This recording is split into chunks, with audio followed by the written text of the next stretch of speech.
No.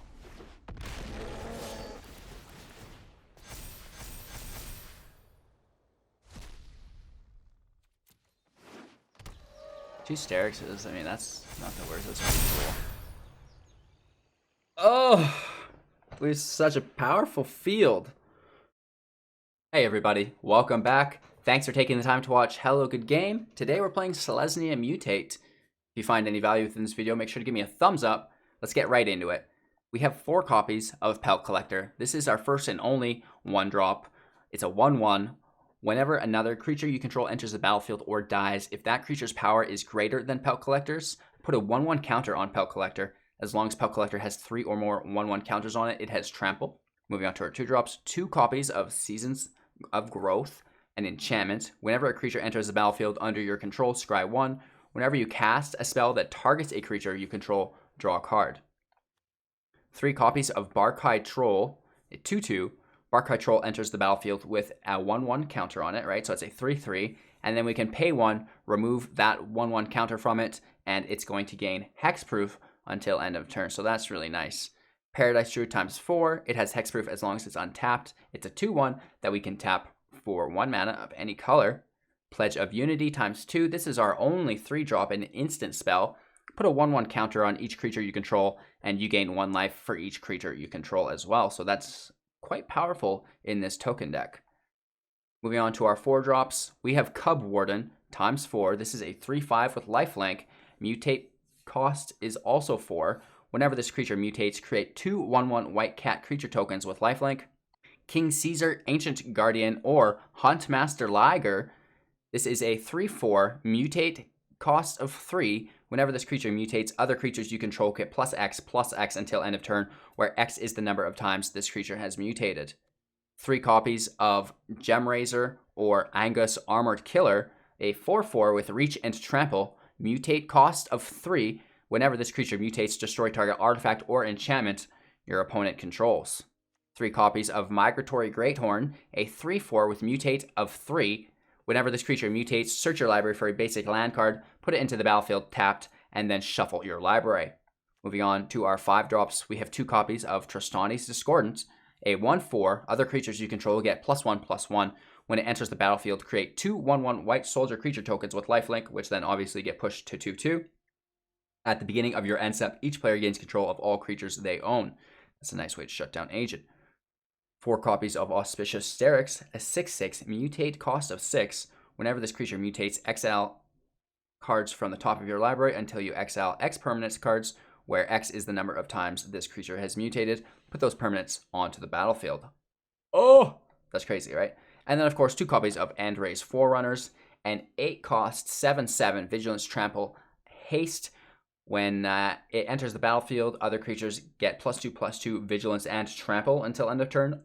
So that's pretty cool in the token deck as well. These spells are accompanied by 7 plains, 13 forests, and 4 temple gardens. It's pretty basic. I'm sure you guys have seen it before. We just stripped the removal from it from yesterday's Abzan deck. But we've kind of fine-tuned it and incorporated a different blend to it, right? So when we look at Selesyna Mutate's strategy, it's a little bit different. We're not ramping as hard. We're just really relying on going wide. We still have the Paradise Druid for ramp because it has Hexproof, and we also have Barkhide Troll for the Hexproof as well. We don't have Arboreal Grazer, so there's no double lands. I don't think this is a requirement because we're playing such an easy land-based deck, right? We're not playing 3 colors. There's not Triomes to sneak in, anything like that. So I don't think we need it. And I think just playing a more fine-tuned mid-range deck is better than having that 0/3 with Reach that you can mutate if you need. I like Pelt Collector for this reason, right? It's going to get tokens whenever a green creature enters the battlefield. We're going to be flooding the battlefield with Auspicious Starrix, so he's going to click up quite powerful. We've had him as a 10/10 and 11/11 just from Starrix flooding the field, right? So that's really cool. Seasons of Growth is here instead of Umori. We're using the scry effect from our Discordant and from our Cubwarden, LOL. Just because when we make tokens, it makes more scry opportunities for us, and then we can sort through our deck more efficiently, finding the cards that we do want, right? So I think this is better than just having a spell reduction cost, because if you have no cards in your hand, what good is reducing the cost of that spell, right? Especially late game when you really want to have that draw engine in effect. So Season of Growth is great for finding what you need. Barkhide Troll and Paradise Druid are our two primary mutate targets because of the hexproof. Pledge of Unity is our finisher / sustainability card. Because it's instant, we can flash life onto ourselves if we're going to die, which is quite nice. Cubwarden has lifelink, so that's going to really help you as well, and it makes the cats with lifelink, which is awesome. The Ancient Guardian is going to power up all of those cats that you make with lifelink, so that's going to be quite awesome as well. Gemrazor deals with all of the enchantments. Migratory Greathorn is our ramp engine, which is really good to get out early, because the faster you can get this out, the easier it is to capitalize off your excess land, right? Of course, Auspicious Starrix is our most high priority mutate card that needs to go on hexproof. Don't tap this card because they will destroy it. This is what you need to win the game. Discorn just makes everything more powerful. Anti-agent, it's just great. It's like a little boar. And then, of course, we do have the Forerunner, which powers everybody up and then gives us trample and vigilance, which is really, really cool. So obviously, you can see there's not a ton of strategy within the deck. It just kind of plays itself out, which is really great for beginners. It does have a few rares in it, but yeah, it's a fun deck. Let me know what you think of it. If you found any value in this video, be sure to give me a thumbs up. I'm live on Twitch every single morning, 6 a.m. PST. I'd love your company. And be sure to join our Discord. Today, we're holding our Artisan tournament, so it's free entry with cash prizes. We have a Brawl tournament at the end of the month as well. Join and then ask about that. People will help you get familiarized with all of the comings and goings within the community and I guess the opportunities, right? So that's enough babble from me. All right, the hand looks good. We're in play queue. We're disgusted with all of the sweat meta tactics. Luris can F off. Priest of the Forgotten Gods. I don't even have words for her. Whew. I just want to have fun. I just want to play my Paradise Druid, not have to sacrifice it. And then I want to put my Starrix on it, right? Just let me jank out. Anywho, the other day, a friend and I started playing Star Wars Episode 1 Racers. It's the pod racer, right? Anti-gravity or whatever. And it was great. We beat it in like 2 days. And he messaged me the day after, and he's like, there's a remake of that supposed to come out today. And it's like, what are the chances that, like, it just seems strange. So we know he's got Deafening Clarions, so we're gonna just double down on our seasons. But it's weird that, like, that came into my brain. It's like, I want to play a Nintendo game from, like, 1990 whatever, and it was, like, the exact same week that the remake was coming out. It's just weird, like, how you can tap into things like that.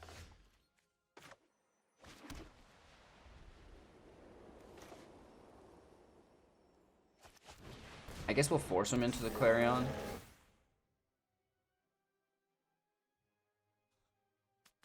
I mean, I'd rather a land, I guess, right?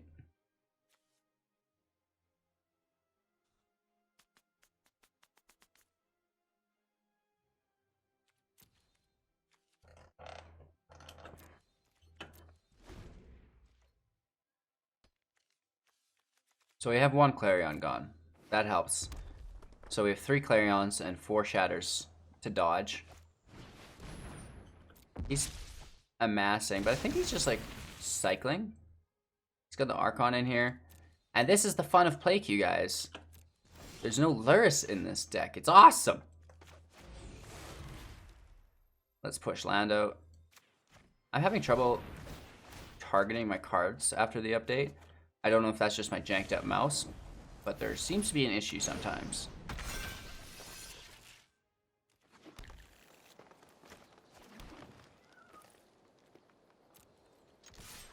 That's a nice attack. He still has hexproof if we remove that token.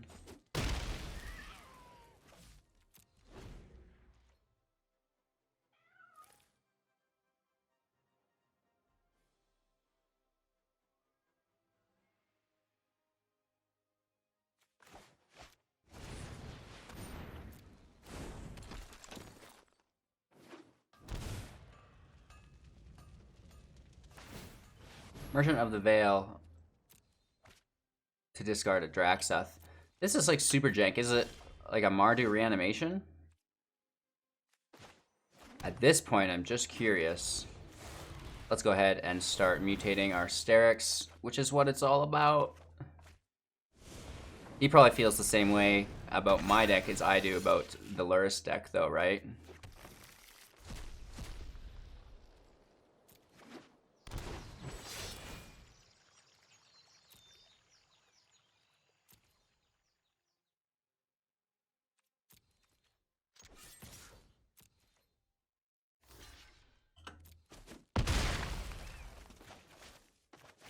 Didn't need to pay life for that land. Whatever. Maybe he thinks we have some shenanigans. Okay, here's our second shatter. Right. Loving it.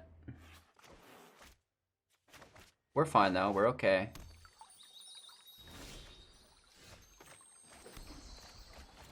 We'll use the Hexproof from Paradise Druid.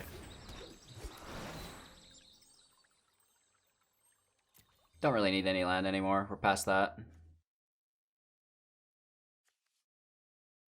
Yeah. So we'll leave that there. And I think we actually draw it, which is unfortunate, right? Because these target first. So I should have put the Forerunner to the bottom. It's nice to have in your hand, though. I would have liked the Tristani on the field, too. That would have been pretty cool.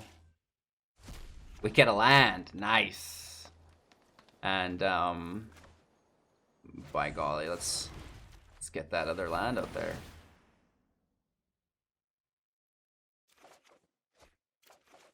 Okay, we have both Forerunners in our hand. That's not really what we want. Whatever, though. Watch it. We'll draw our other Tristani, too.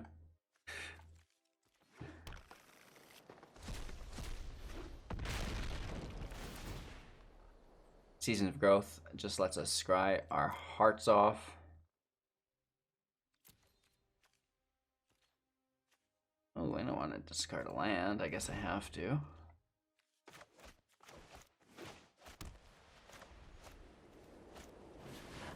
Offspring's Revenge is pretty cool.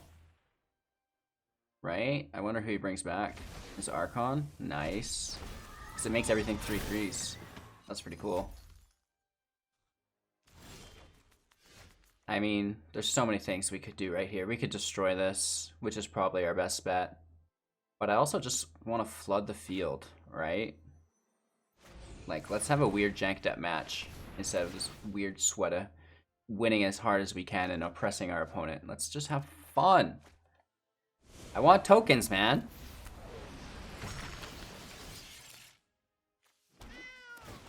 Makes my cats 3/3s. Nah. I love Pledge of Unity. That's cool. I don't think we really need to scry.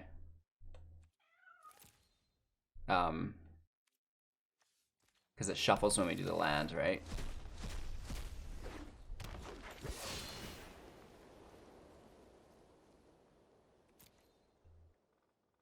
Somehow it made it back to the top. I have no idea. Let's throw a Forerunner out. Just end this.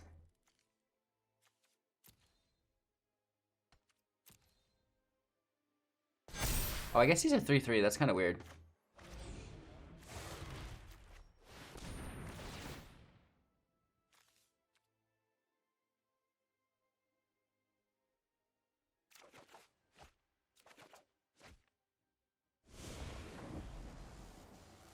I love how Gemrazor withholds his strength as well somehow. None of this really matters. So we have the power to pop off. I'm not really doing an efficient job at it. It's there. It's just, I don't know if you're going to be able to execute it in the actual competitive standard ranked meta. We go first. That's the only thing that really saves this. Guess we put our season out. I don't know.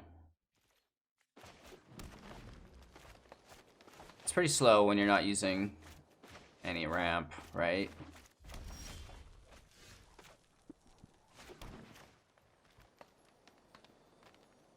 Let's get our haste out of the way, or our summoning sickness, I guess. The anti-haste.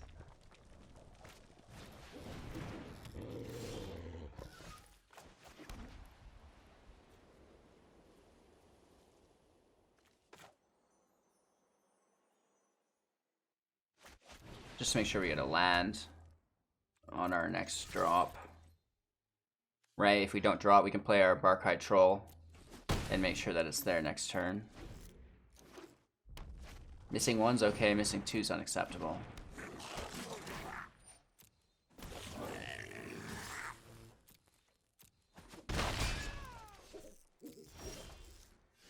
Ouch. Right, that's not really what I like at all. I'm tempted just to go for the mutate now so we can try to get it. Okay, we do get it, that's nice.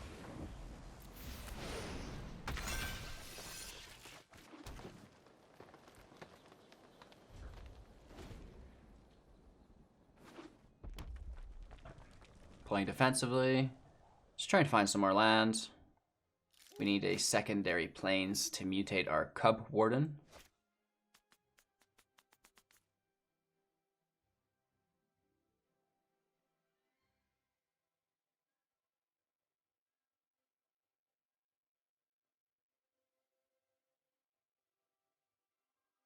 Right, do we have like anything to talk about today, you guys? There we go.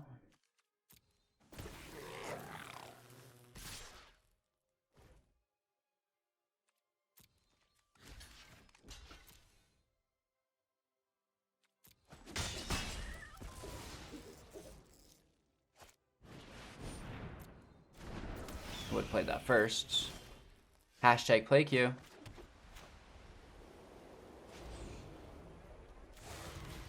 Let's get that mutate on.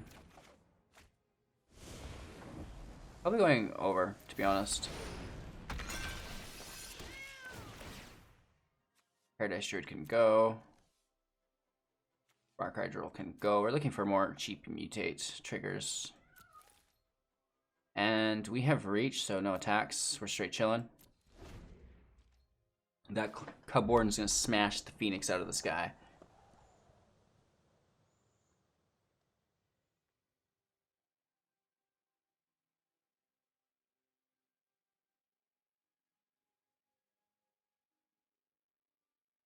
I like the art of it. It's like a buff a Johnny, right? And a Johnny's Pride Made, but just like after months and months of being in the gym.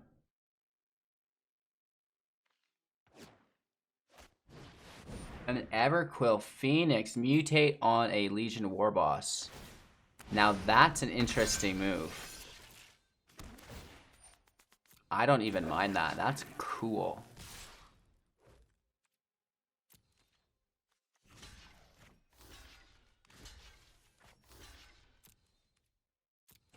Very neat.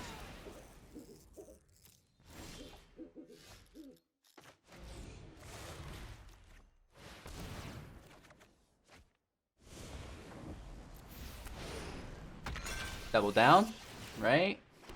This way we get 4 of them. We can toss all of our druids down. I like Tristani. And we get to kill his Phoenix Feather as well.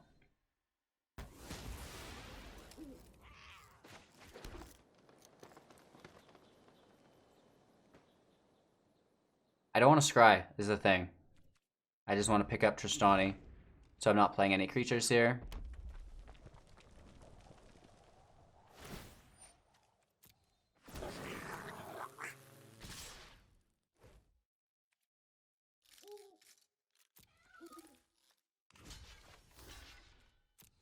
I'll let him pump his Phoenix. I don't want to really lose my Cubwarden, right? We can just push that with life gain eventually. 2 of them as well, interesting.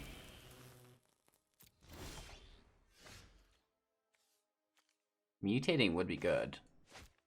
And then we save our Tristani. That's probably best.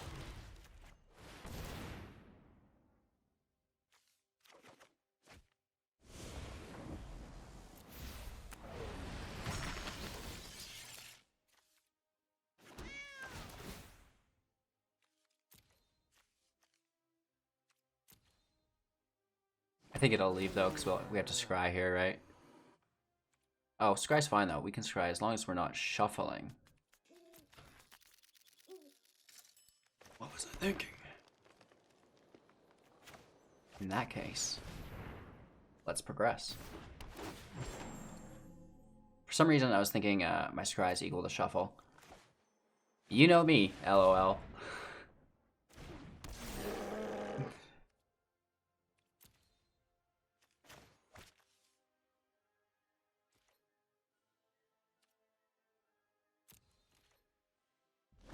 Yes. We'll use our Discordant, and then we'll use our Forerunners.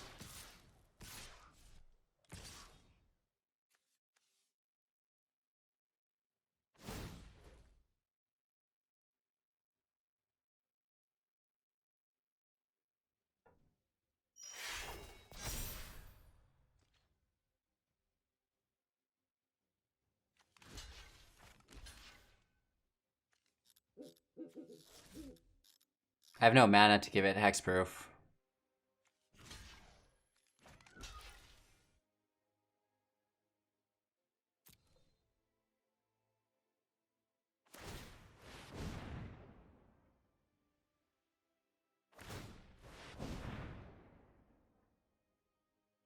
Yeah, it's a big hit, don't get me wrong.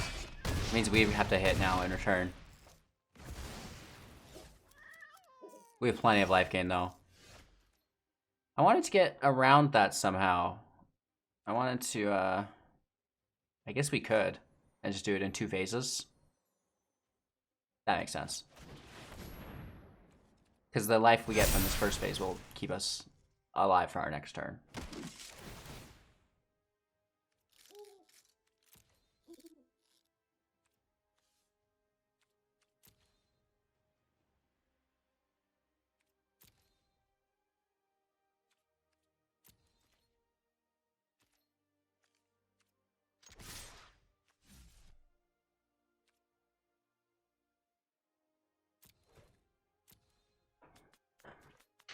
I mean, I think that just kills him, doesn't it?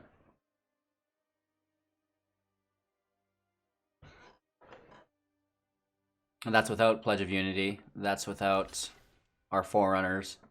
That's just an old-fashioned Discordant.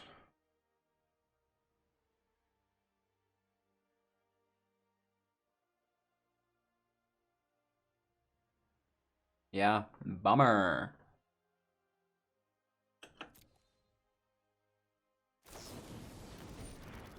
He shocks me. Oops. 2 Forerunners is absolutely unacceptable. I mean, the rest of the deck looks fine, or the hand, but you just can't play with that. That's too much.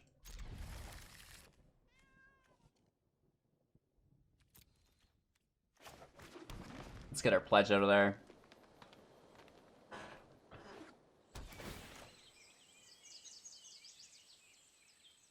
Could this be mirror match? That's always fun.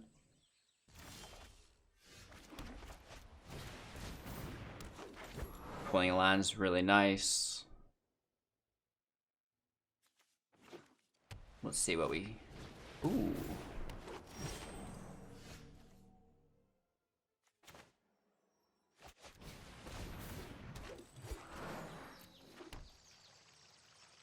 Right, a perfect mirror match so far.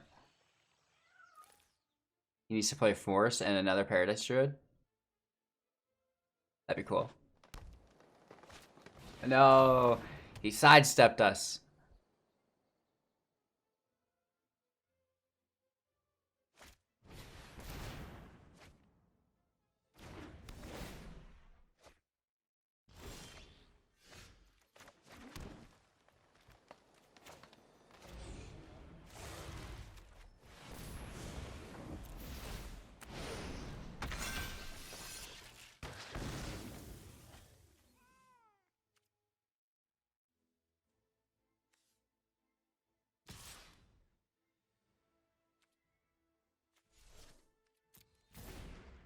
Let's play defensively. He has so many more cards in his hand than us.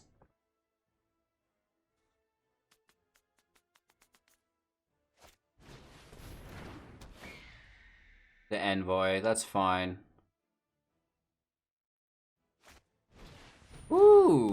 This guy. We still have reach. I don't know if he realizes that.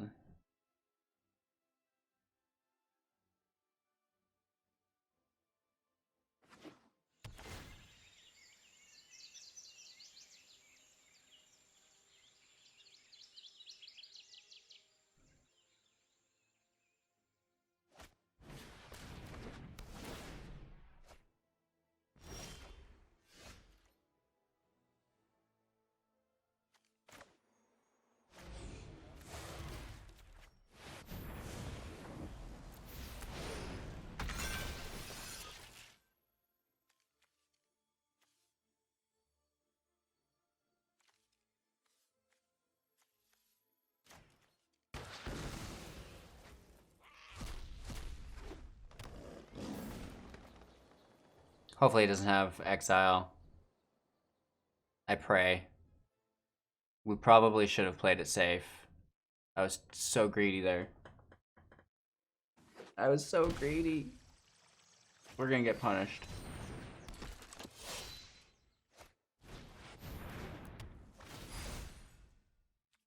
We were so greedy, you guys. I'm sorry. That's on us.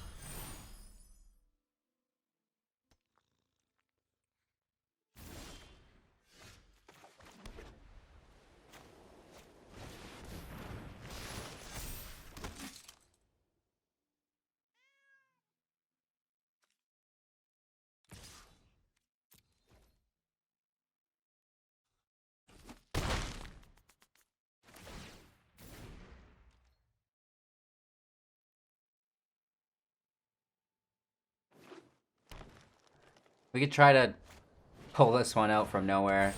I think it's gonna be very hard to do though. Right? Maybe we pull a Starrix and we can push it onto our Ancient Guardian. I don't know. This is not good. And I'm sure he's got a lot more exile as well, right?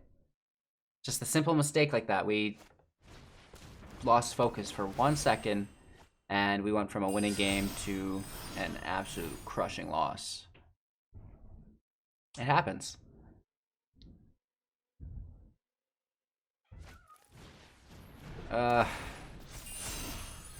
Nice.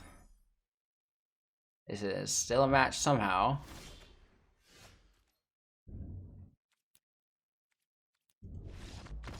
Oops. You're not losing, you're not learning. Yikes. Sorry about that. Like a little bit of an earthquake. We're back though. Thunder Taco, it's an appropriate name. Umori the Collector. Where's his face? Is this his face right here? I think it's so. Dude looks crazy.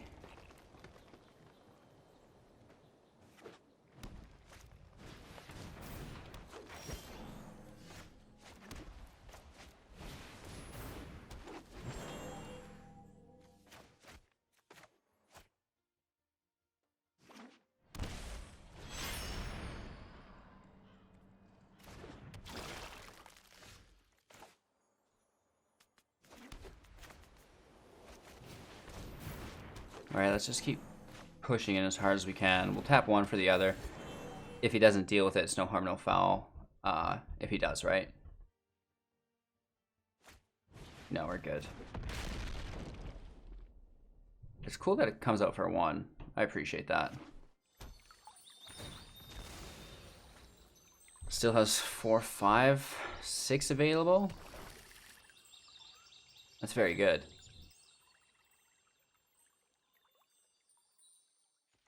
We don't have any removal on our ends, which is a bummer.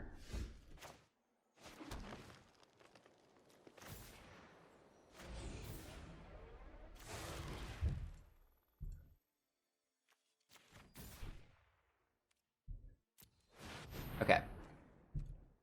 We have Starrix out on an untapped Druid. That's the biggest thing. And then we can just start stacking these Wardens on. Learning from our mistakes last game, not ever playing our Starrix tapped. Right, especially with black removal. Right? So we're still gonna lose a Druid.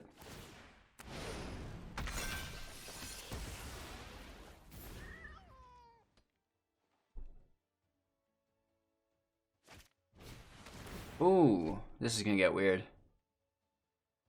Killing both of our Druids. We only need 4 land though, so that's fine.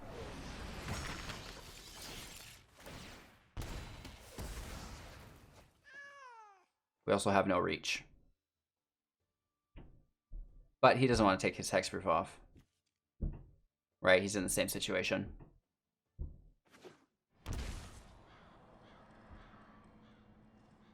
Really, has even more mutates to do. Okay, he's gonna destroy our season. This guy.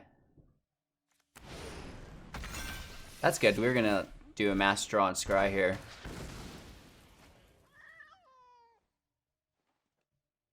He's dealing with us quite effectively.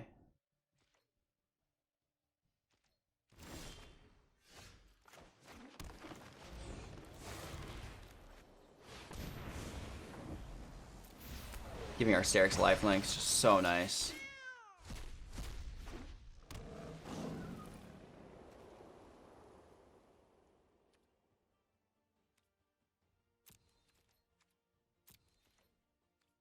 That's it. Let's end our turn. We have some life gain now, which is really nice.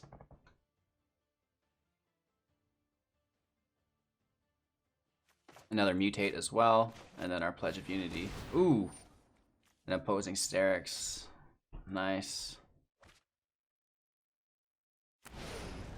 He's already mutated 3 times. This will be his 4th.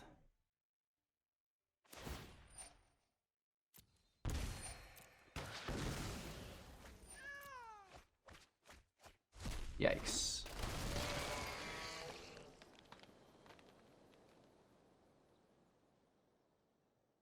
So that just goes to show you the added power of the removal, right? The Abzan version or the Sultai version is just so much more powerful.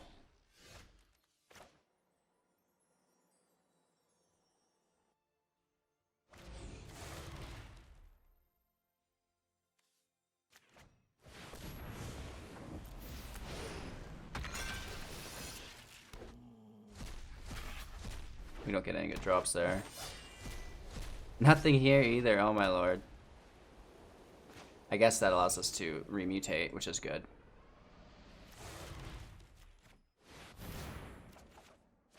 We get the draw, it's just a land, so nothing special.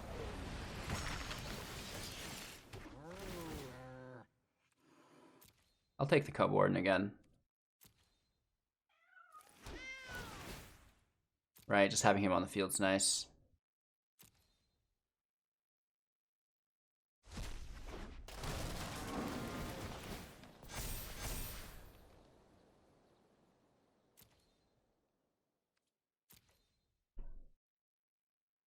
Right?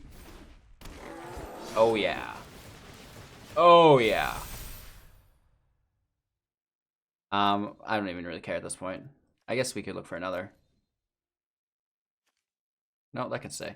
Any mutate can stay for our Starrix.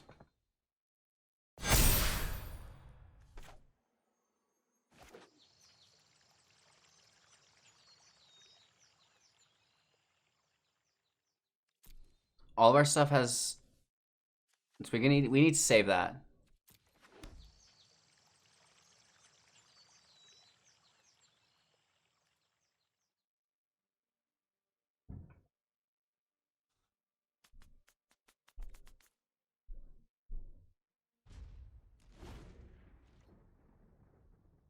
Let's see what he does.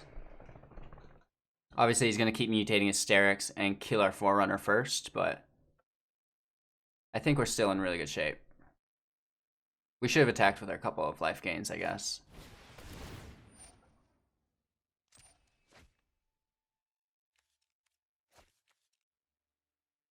Right, we lose our season again. He floods the field. We're going to lose a bunch of life, and he's going to gain a bunch of life. That's what I never thought of. Shoot. Hemophage is on him. We should have attacked with our life gain for sustainability. We can cast this for emergency life, I guess.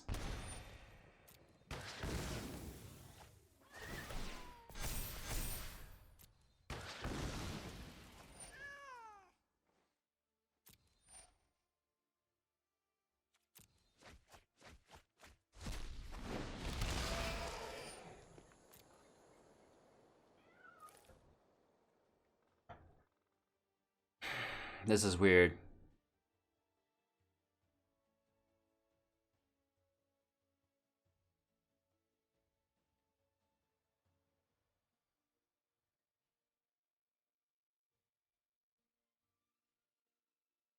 This pledge will save us.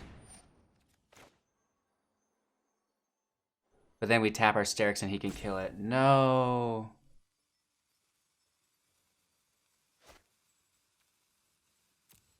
We have to resolve these one at a time. I think he beat us.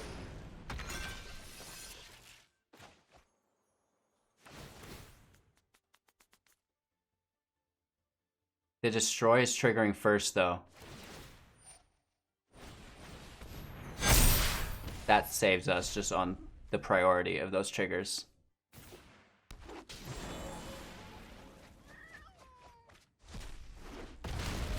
I mean, he's got such a good field, it's not even funny. Yikes. Hopefully we pull another Forerunner from our library with our next mutate. I don't know. It's weird.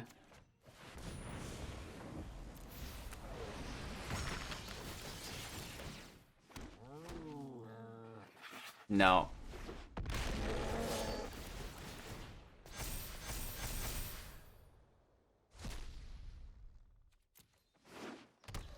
Two Starrixes, I mean, that's not the worst. That's pretty cool. Oh!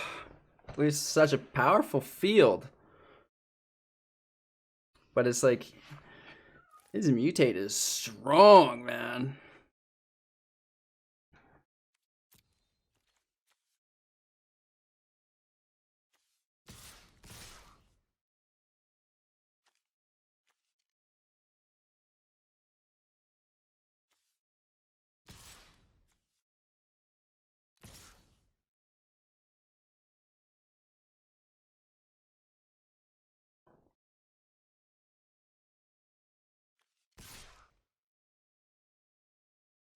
Yeah. Let's get freaky with it.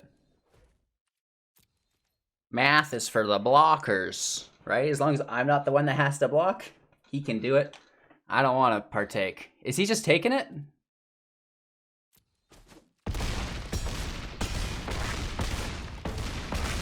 Woohoo!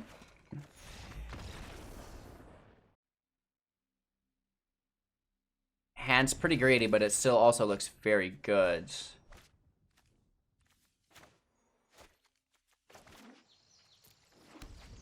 Hopefully, we can throw up our Hexproof Starrix, and then none shall pass. Put life gain on him with our Cubwarden. Okay, nice mirror match.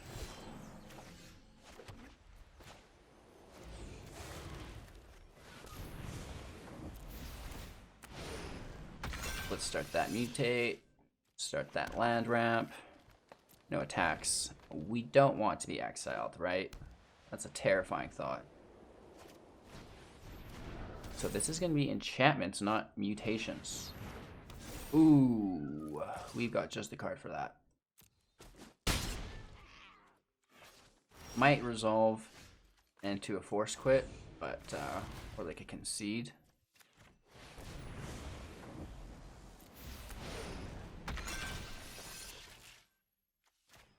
All that glitters is dead. And we continue to ramp. Paying for life. Grabbing more lands. No attacks. We can Starrix now.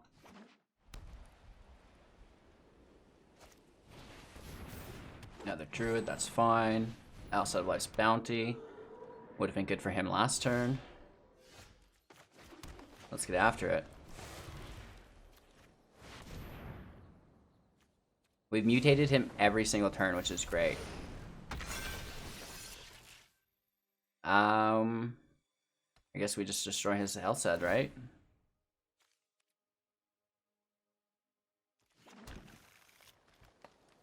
Pushing our land out. Gemrazer thrashes enchantment decks in like a very big way.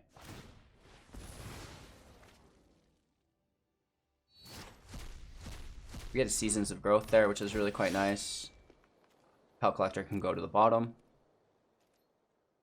No attacks. If we don't pull a Mutate, we can play our Discordant, and that's going to be pretty groovy. Gem Razors saved us from this monstrosity of a deck. All that glitters is just mwah, so great.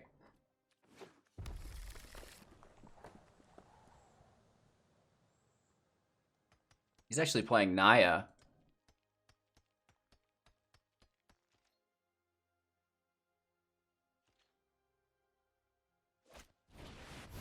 Commanding Presence is cool.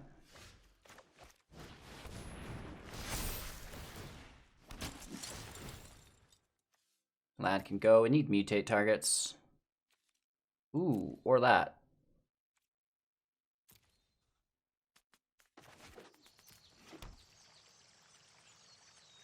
No attacks. We're still straight chillin'.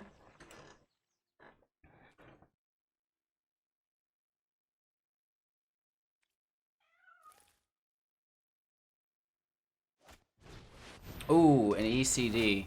Ouch. That's nice. My favorite enchantment. Shadow Sphere's good too.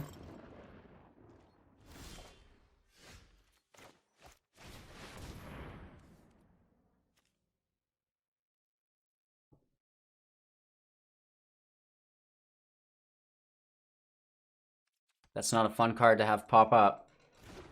Right? Ouch.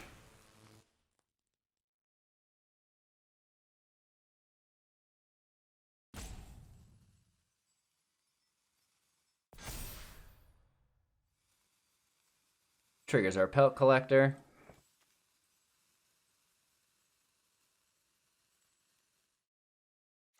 I like that.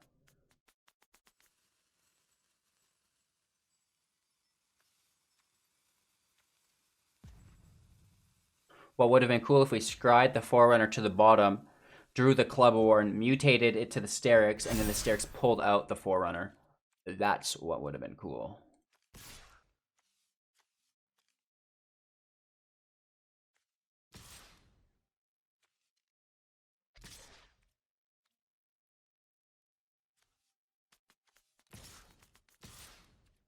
Why not? Let's get him. The lifelink's just nice regardless.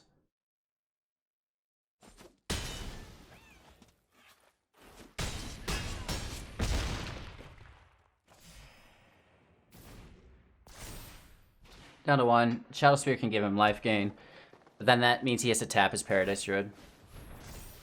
And that's on him. It also will get killed by our Forerunner, so that's game. I mean, I'd love to mutate one more time. It's like pulling a slot machine on your mutates. It's fun. Let's do it. Let's draw another mutate. Oh, yeah. That's a good one, too. Oh, that would have been so cool. What did you guys think of Selesyna Mutate? Probably not that powerful. I didn't play in the ranked queue because I'm a little bit sick of Lurrus and Priest of the Forgotten Gods. Just because it shuts down our Paradise Druid so hard. LOL. I don't even know what to say. The current sweat meta is getting to me a little bit. I think it's fine if I play meta decks, but when I'm just trying to build these original jank decks that are fun to play different archetypes within the game, then we do get thrashed on, which is not always fun.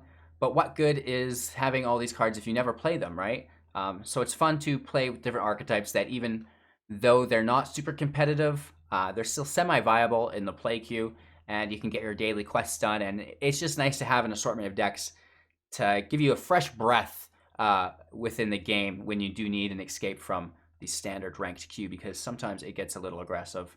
And I know right now with Lurrus and Yorin, Luca Fires, it's like, whew, it's something else, right? So have fun in the play queue with this deck, you guys. I know I did. Thanks for watching. Don't forget to support me on Patreon, YouTube, and Twitch. Live every single day, 6 a.m. PST on Twitch. daily uploads on YouTube, and then Patreon's got a whole bunch of weird goodies that you can get with those subscriptions. So thank you guys for your continued time and attention. Cannot tell you how much I appreciate your support.